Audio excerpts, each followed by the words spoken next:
For more than 200 years, since Petra was first reintroduced to the Western world by the Swiss explorer Johann Ludwig Burckhardt in 1812, one specific building has defined the entire site in the public imagination.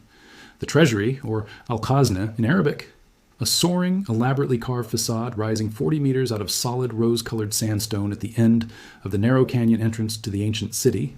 appears on nearly every postcard, every documentary, and most famously in the closing scenes of Indiana Jones and the Last Crusade, where it stands in as the resting place of the Holy Grail. What almost nobody watching that film, or standing in front of the real building for a photo, realized until very recently is that underneath the Treasury's courtyard, sealed for roughly 2,000 years, sat an actual burial chamber, one that archaeologists only properly excavated starting in August 2024, and whose full analysis is still ongoing as of the 2026 field season. The story of how this chamber was found starts, somewhat appropriately, with an entirely practical problem that had nothing to do with treasure hunting. Researchers from the University of St. Andrews in Scotland, working alongside the American Center of Research and Jordan's Department of Antiquities, were using ground-penetrating radar and electromagnetic survey equipment to study the ground beneath the Treasury's plaza for an entirely unglamorous reason: planning future flood mitigation infrastructure for the site, since Petra sits in a canyon system genuinely vulnerable to dangerous flash flooding. Richard Bates, a professor of geophysics at St. Andrews leading that survey work, has described the discovery as something that emerged specifically from that flood planning survey work, rather than from a targeted search for hidden tombs. It's worth pointing out this wasn't the first hint that something might be buried there. Back in 2003, archaeologists had already found 2 smaller hidden tombs on the left side of the Treasury, containing partial, fragmentary skeletal remains, which had left researchers reasonably confident that additional sealed chambers likely existed elsewhere around the structure, without knowing exactly where or how significant they might be. What the 2024 excavation actually found, once the team received the necessary permits from the Jordanian government and began digging based on what the radar survey had indicated, was something considerably more significant than anyone involved had anticipated. A sealed chamber, roughly 5.5 meters long, 5.5 meters wide, and just under 3 meters high, positioned directly beneath the plaza in front of the Treasury's iconic facade, containing 12 complete human skeletons, along with a collection of grave goods buried alongside them. Richard Bates, speaking to NPR about the discovery, made a point that puts the actual rarity of this find into proper context, explaining that across the entire rest of Petra, when tombs have been located and opened, they've almost always turned out to be empty, looted centuries ago by grave robbers working long before modern archaeology ever arrived at the site, or containing at most a handful of scattered, fragmentary remains. Finding 12 genuinely complete, intact skeletons together in a single undisturbed chamber is something Bates and his colleagues describe as essentially unprecedented in the entire documented history of Petra excavation, a site that has now been under active archaeological study for well over 2 centuries. The discovery happened to coincide with an entirely separate agreement the research team had made to allow a film crew from Discovery Channel's Expedition Unknown, hosted by Josh Gates, to document parts of the dig. And the resulting footage captured what's become one of the more genuinely striking moments in recent archaeological media coverage. Among the 12 skeletons, one was found still clutching a ceramic vessel, and when the team got a clear look at it during excavation, several people present, according to their own on-camera and later published accounts, were struck by how closely it resembled the fictional Holy Grail chalice featured in the Indiana Jones film shot at that exact same building decades earlier. Gates has described the moment as something the entire team simply froze at, an almost surreal instance of a real archaeological find, visually echoing the fictional treasure the same location had been used to represent on screen.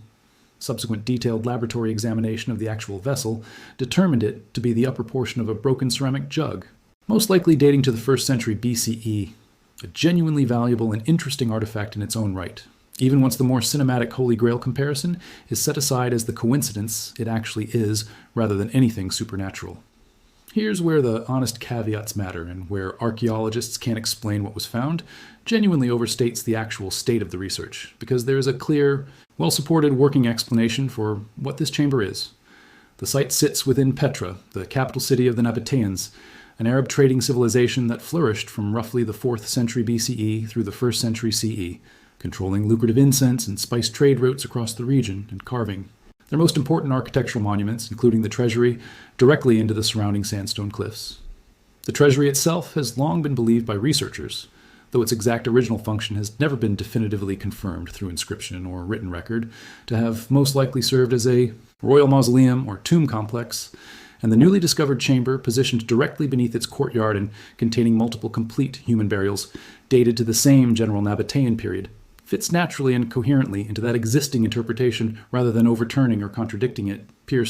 Paul Kriesman of the American Center of Research, who led the excavation, has described the discovery as one of the rarest and most significant finds at the site in roughly 2 decades, not because it upends the established understanding of what the Treasury was, but because it provides an unprecedented, remarkably well-preserved, direct physical window into actual Nabataean burial practices that researchers have had frustratingly little intact physical evidence to study directly, given how thoroughly looted most of the site's other tombs turned out to be. What genuinely remains open, unresolved, and actively being worked on, which is the honest version of can't fully explain yet,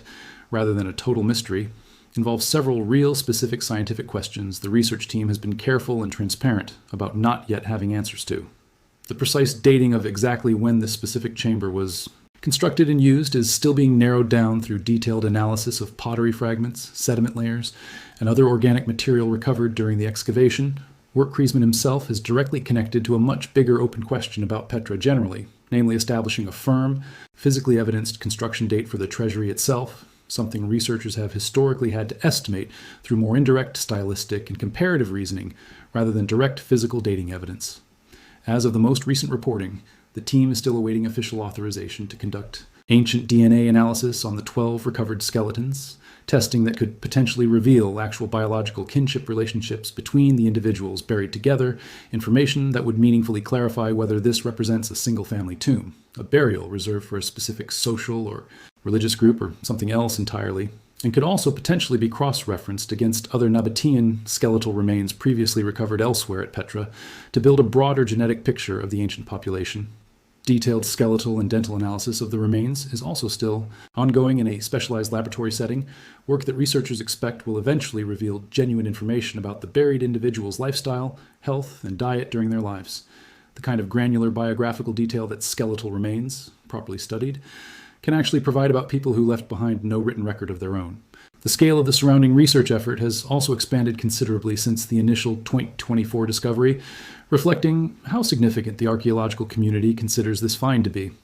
In 2025, a formal partnership was established between the American Center of Research and Iconem, a French technology company specializing in advanced digital heritage documentation, launching a comprehensive 3-dimensional digital mapping project covering the entire Petra site, using photogrammetry, laser scanning, and LiDAR, specifically to build what researchers describe as a complete digital twin of the site, intended both for long-term conservation purposes and to support continued, more systematic research going forward. As part of that same expanded research push, ground-penetrating radar surveys are now being applied much more broadly across previously unmapped areas of the wider site. And according to Kriesman, there are genuine, real indications from this ongoing survey work suggesting additional undiscovered chambers likely exist beneath other locations across Petra, a site that, despite more than 2 centuries of active archaeological attention, is clearly still holding on to real physical secrets that modern remote sensing technology is only now becoming precise enough to reliably detect without needing to dig randomly and hope for the best. The 2026 excavation season, according to Kriesman, has specifically focused on expanding the investigated area immediately surrounding this newly discovered chamber, continuing to build out the fuller archaeological picture of exactly what this specific part of the Treasury complex actually represents. What makes this discovery worth understanding accurately rather than through the more sensationalized archaeologist's baffled framing that inevitably attaches itself to any major archaeological news story is that it represents something genuinely valuable, specifically because of how rare intact undisturbed evidence like this actually is at Petra. This is a site that has drawn treasure hunters, antiquities looters, and curious visitors for well over 2,000 years, long before professional archaeology as a formal discipline even existed. And the vast majority of its known tombs bear the direct physical scars of that long, largely undocumented history of disturbance. Finding a chamber that somehow escaped all of that, sealed and completely undisturbed for 2 full millennia, sitting directly beneath one of the most photographed and most thoroughly studied buildings in the entire ancient world, gives researchers something genuinely rare, an actual, physically intact, statistically meaningful sample of real Nabataean burial practice to study directly, rather than having to reconstruct that practice indirectly from scattered fragments. Comparative evidence from other sites, or the kind of secondhand inference archaeologists usually have to rely on when the primary physical evidence simply hasn't survived. The mystery here was never really about something inexplicable or supernatural being found beneath a famous building. It's about how much genuine, physically grounded historical knowledge can still be recovered, even from one of the most visited and thoroughly picked over archaeological sites on Earth. When modern remote sensing technology finally becomes precise enough to find exactly what centuries of grave robbers and 200 years of professional archaeologists working before them had somehow all managed to walk directly over without ever noticing it was there.